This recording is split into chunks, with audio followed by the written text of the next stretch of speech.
Glede na primerno sestavo, danes v takem tročku bi lahko govorili o zametku Demosa, ponovitvi pomladne koalicije.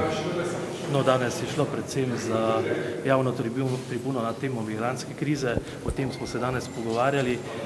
Je pa res, da smo bile tukaj dosti sorodne stranke, programsko dosti poenotene, pa vendar po svoje različne stranke.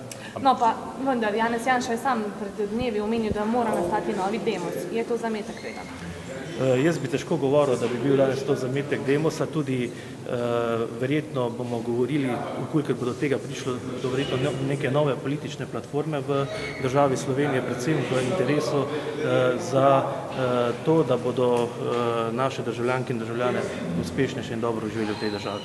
Kakšne platforme? Morda, ne vem, da boste šli na več zborovanj skupaj, kaj to menite s tem? Dejstvo je, da se, bom rekel, lahko skupaj pogovarjamo o tistih problemah, za katere ocenjujemo, da jih tudi skupaj zaznavamo v tej državi. To ni samo migrantska kriza.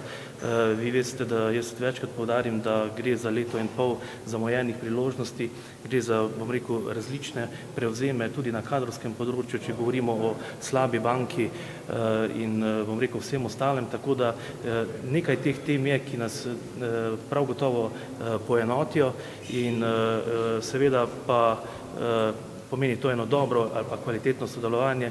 Ne govorimo še pa zdaj o tem, da bi to bil recimo Demos 2.0 ali pa kar podobnega. Okay.